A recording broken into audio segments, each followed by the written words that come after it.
Hello and welcome to day 2, CampNaNoWrimo. I got my volume up over here, so let me cut that down. So I hope you had a very productive day yesterday, writing your first draft or editing or working on a new or old project. I'm basically writing a new, semi-new project with a lot of changes.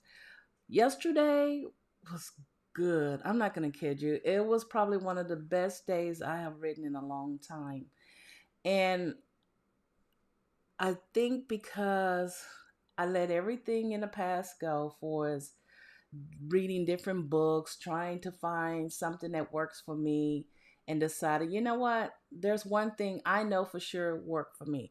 I don't knock reading self-help books about writing, outlining, and all that other good stuff. It's good to learn some technical things. Um, Also to pick up some little nuggets here and there, and I did. I watched a lot of YouTube videos, but I got overwhelmed. I guess you can say information overload, and it is possible to get information overload. So I had to clear my mind, basically to clutter my mind of everything and adapt to something that I felt comfortable with and tried it out and it works.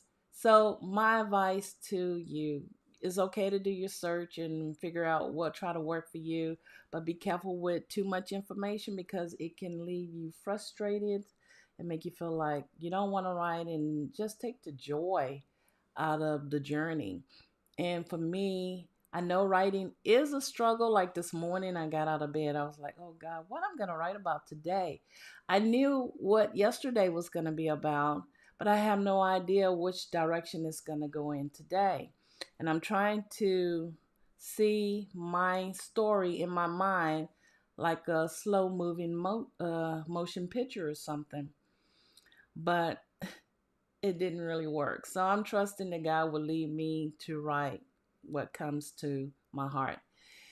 And as I was saying about information overload, what worked for me is finding an author in your genre that you really, really admired. Writing style that you can feel their flow as they write and you like what they write.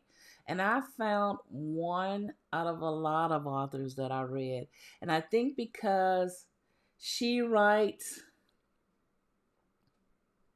I don't know, maybe it's an age thing, I'm over 50 and she is too. And her characters are so relatable because they're older characters with some young ones in there too. So there's a twist of everything in there. And I like her style. I really do. So I'm using a couple of her books as a model, not to emulate or imitate what she does, but to understand the process, the writing process of a cozy mystery. Like you really want to get to the murder in the first scene or the first chapter. Um, so I guess as was that book, Save the Cat, Your Beats. And I was able to see her beats in that book, and I love the way she writes. I also read a couple of books yesterday, and I used to think, well, to have a great novel, you need a lot of chapters. Wow, where have I been? That's awful. No, I read one book yesterday in Cozy Mystery Series, and the lady has over 30 books out, and she has a follower, and I really like that. But it was only 7 chapters. I'm like, 7 chapters? However, she was able to cover a 3-act story structure in those 7 chapters. And for me, it's pretty cool. It was just trying to get used to 7 chapters of a cozy mystery, when I'm used to reading maybe 22 to 30 chapters.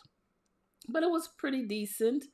Um, One thing I did learn, that as long as you have a story, the beginning, the middle, and the end, and all the elements that make a good story. It really shouldn't matter how many chapters you have. But I am reading one today. It has 20 or 22 chapters. And I was like, I can live with that because this is a fast-paced society we live in. And before the coronavirus, people really didn't have the time to sit and read maybe a 300-page book all day.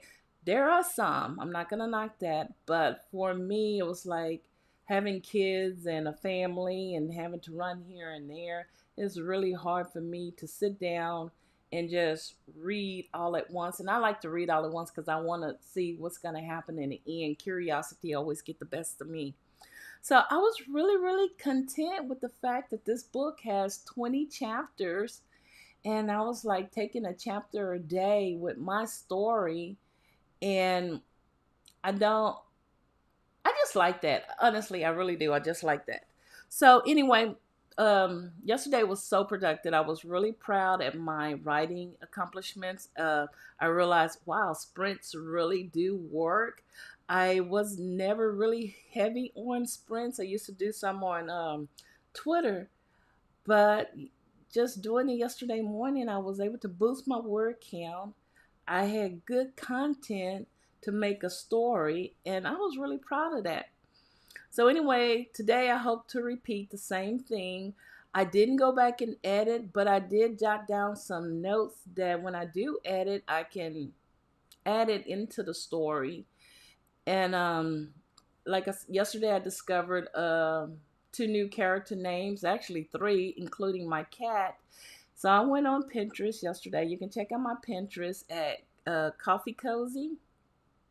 And I'm creating a storyboard. I have one for my characters. I just worked with my MC yesterday and her cat. And I created a board for Payton County, Texas. So it's a small town, but I hadn't had anything in that one yet. So everything dealing with my story is going to have its own board. And I want to share with you my cat. His name is Mr. Bud the Wiser. I love that name. So I'm going to share with you a picture of him. That's my cat. That's the cat I'm going to have in my story. That's Bay Cat. And I wrote a scene where she talked about how she adopted Mr. Bud the Wiser. And this is really, he looks like a werewolf. And I read a little bit about him yesterday about this is really I don't know if it's a disease or something dealing with a chromosome where they come out and they look like werewolves. So that's him on a good hair day posing. And I have plenty of more pictures of Mr. Bud the Wiser on my Pinterest where you can see him dressed up in his little tie and everything. So yeah, he has a personality. Him and my MC new best friend are jealous of each other. Mr. Bud the Wiser knows that Rhonda do not like cats. So he teases her. And they both competing for Bay's attention.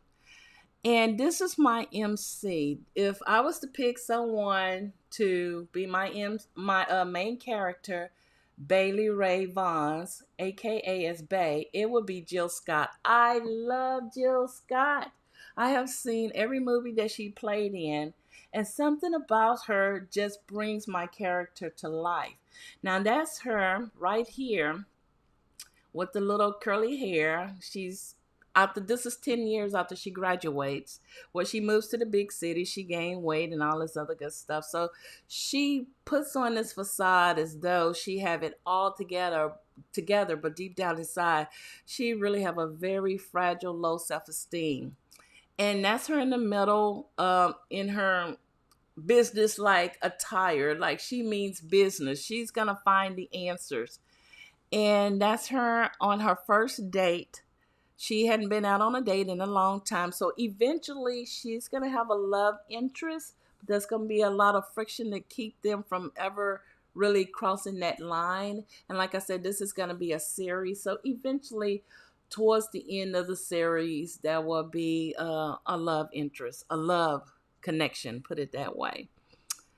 So I had fun doing that on Pinterest yesterday. And it really brings your character to life when you can put a face with them. And so today I'm probably going to figure out who is Rhonda. Rhonda was someone new that I added to my story yesterday. The name just popped up. And Rhonda consider Bay her best friend, but Bay don't see her that way. So it's like an accidental best friend hookup. And I was trying to decide how I was gonna open my scene. Now, yesterday my scene opened up when Bay was in her apartment and she decided to finally open her results from her DNA. But when I was thinking about it last night, I was trying to make myself dream about my story, because if I dream about it, it's there the next day and I can just write, but I couldn't do it. But I did thought, well, maybe I put her in the scene already. I'm not sure. Maybe she should be in her town, back at home in Payton County, and she's at Rhonda's house.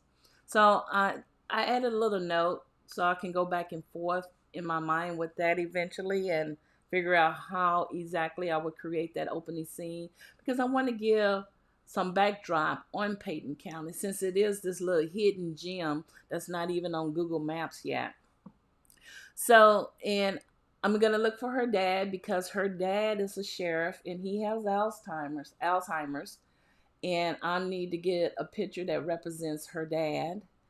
And Aunt Ivy, I love Aunt Ivy. For some reason, something about this aunt that I just love, and I really don't know a lot about her yet, but maybe it's just the name Ivy James. I love that name. So Aunt Ivy, I'm gonna look for her today, who can represent Aunt Ivy and her son Olive. So that's one good thing about Pinterest. You can create these storyboards. You can go out there and look for pictures of people that you think depicts your character, and it brings those characters to life. Now, one thing I did learn from reading the Snowflake Method, I really didn't know anything about Character Bible. I used to think it was like characters in the biblical Bible.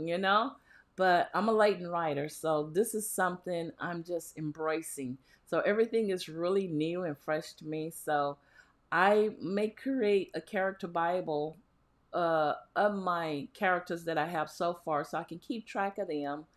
And how I base my character personality, to be honest with you, is on the zodiac sign. I love the zodiac sign. There's a lot of people who totally don't believe in horoscope and zodiac. I don't pay attention to the day by day horoscope, but I love astrology. I love the zodiac. So Bay is a Pisces. She is a true Pisces to the heart. Her birthday is March the 1st. I know so much about Pisces. Only thing about this Pisces, they said Pisces tend to escape their problems in drugs and alcohol. No, they don't do that. She just eat. So I guess eating can be a form of drug over addiction. But they very intuitive. They very compassionate. They would give you the shirt off their back. They would never be rich because they always giving their money for some kind of cause. And they love animals. So she's a Pisces. I hadn't decided what sign I'm gonna make Rhonda, but I heard Pisces and Cancers are really, really close. So I may make her a Cancer, um, to get more in depth in her personality. Now her dad is very strong-willed, very strong, and very supportive. So he's either gonna be Sagittarius or a Capricorn, because I know Capricorn take care of family. And even though her father isn't really her biological father, he treats her as though he gave birth to her himself. And Aunt Ivy, I don't know yet. So it's going to be fun trying to figure out, okay, what's their birthday, what's their zodiac sign, and all that other good stuff. So today I'm moving on to scene 2. My scenes they can be chapters, but I'm working it as a scene because it's easy to just process it in my head. Okay, this is the next scene. So I'm going to write it down. So we're going to start off, and I have some coffee. I will share it with you all. I hope you have your favorite drink. This is good. I want to drink as much as I can before it get cold. I have a Keurig, and the cups, the little K cups, they tend to get cool too quick. I have some coffee beans. I might ground them up and use my Mr. Crawford. That way my coffee will stay hot longer. So I want to get on and start writing. I never did. Did I use my Google Docs? Yeah, I transferred what I was using on Dabble yesterday and I moved it, copied it to Google Docs. So when I go back and edit it, I'll probably edit from Google Docs and transfer it back over. I don't know. It's just my process. I think the more you move it around, work with it, the more embedded it gets inside your head. So we are going to do a 10-minute warm up to get started.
Okay.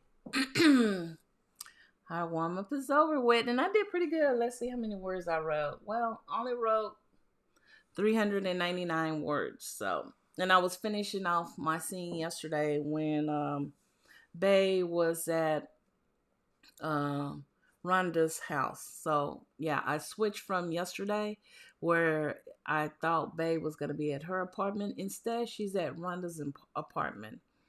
And she just had this confrontation with Mr. Bud the Wiser. So, anyway, I finished that off. Now I'm actually going to move into the next scene. And within the next scene, the murder will happen. How I'm gonna make that happen, I don't know. I can see in my mind where is that, and she gets this phone call from her cousin. I keep wanting to call him her brother, but it's her cousin, and her cousin, I'm thinking, will be there at the scene because, um, yeah. So I'm gonna see where that go, and then I can share how it went. So I want to go ahead and get started with our 20-minute writing sprint.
Okay, so that was our first 20 minutes writing sprint. Let's see.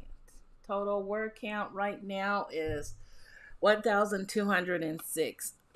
So I moved out from Rhonda's house into the next scene. Don't know if it's gonna stay in this particular order, but now I was describing the backdrop of Payton County, and Bay was basically reflecting on the difference between living in the big city, Houston, where she left Payton County immediately after high school to go live in the big city. And she didn't like Payton County initially, but now she can appreciate things that she took for granted. And I think that's gonna lead up until the um, first disaster. It's the second disaster, because the first disaster is when she found out that her DNA isn't a match with anyone in her family, and the second disaster is the victim. Is she's gonna receive a phone call from her cousin, who I'm assuming is at the scene. So I don't know how that's gonna work out, but I'm going into that with the next 20-minute sprint. I'm trying to think what else. Oh, and I wrote a lot about Aunt Ivy too. Bay was thinking about uh, the reason why Aunt Ivy don't like Getty. So no one in the town is gonna like Getty. Getty is the fortune teller, not the fortune teller, the psychic, and I guess is all wrapped up together as a fortune teller too. And she lives, I'm assuming, on the outskirts of this town. So none of the neighbors really care for her, supposedly. You know how people always holler out the loudest, I don't like this, I'm not like this, I'm not like that, but they the main one that migrate towards that. So secretly these neighbors, including probably my Aunt Ivy, go and get her cards read by Getty. So how else will Getty knows everybody's secret? And that's the main thing about it. So there's going to be a lot of townspeople that has a motive to kill Getty. We don't know what that motive is. And one of the other reasons that Bay came back to town, because she wanted to talk to Getty. She wants to talk to Getty about her DNA, because she used to hang out at Getty's house when she was a young teen, because her and Bonnie, which is Getty's daughter, was really, really close. They was more best friends in high school. But for some reason, Bay and her stopped contacting. Well, Bay just cut off contact with everybody except for Rhonda. Was determined she was going to be Bay's best friend. Rhonda always wanted to be Bay's best friend, so she was going to always push herself in the center of the picture.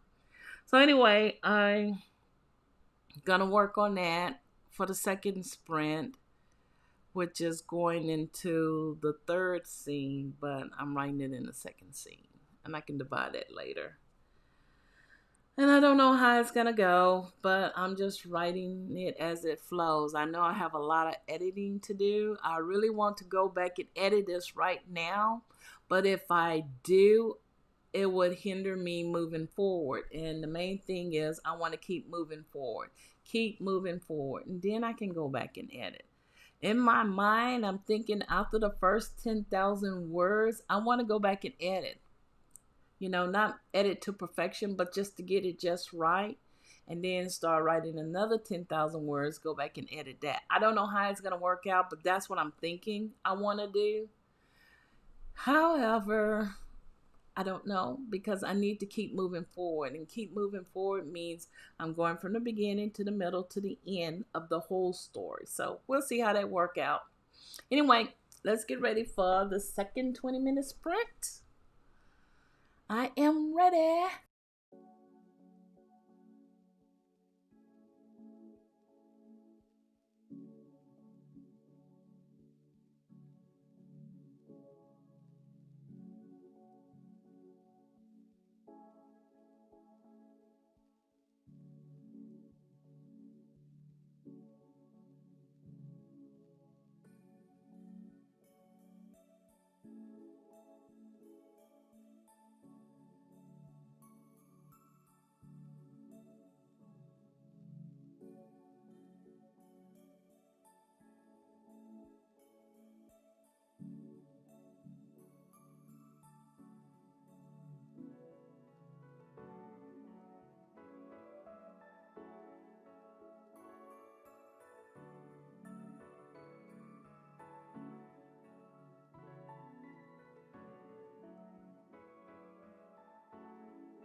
Okay, that completes our second 20-minute writing sprint. And let's see, how many words do I have? Woohoo! I crossed over the 2,000 mark. Again, I'm at 2,055 words. Even though I have stopped in the middle of the scene, Bay's getting ready to make a U-turn and head to Old Sawdust Road. And that's out where Getty lives. She got a call from uh her cousin. I keep wanting to say her brother, but she don't have a brother. It's her cousin telling her to hurry up and get here. And she's trying to figure out, okay, why would he want her to go out there? And she hadn't really clicked to realize, oh, that's where Getty's place is at. So anyway, that's where I'm at with scene 2. Actually, that should be going into scene 3 or scene 4. So anyway, I did pretty good today. I just let things flow, I guess the way it's supposed to flow. And I'm gonna end this for today. I'll probably do some more writing. I'm gonna work on my Pinterest with Payton County because I want to add some pictures so people can get an idea what Payton County look like. Even though it's a hidden gem, there's some parts, as we know, in now cities and towns that has some areas that is scruffy. That's what I call it. And now where Getty lives, it's sort of scruffy because they did not develop any homes out in that area. So there's a lot of overgrown weeds and trees and all that other good stuff. So anyway, I hope you all have a very productive day. Enjoy your writing process. Make this something enjoyable. Even though writing is a struggle, it should be a pleasurable journey. At least I'm hoping it will continue to be. Every day seems like mentally it's going to be a struggle, but once I start writing, it just flows. So until tomorrow, I want you to have a safe and happy day and happy writing. Happy writing, happy writing, happy writing.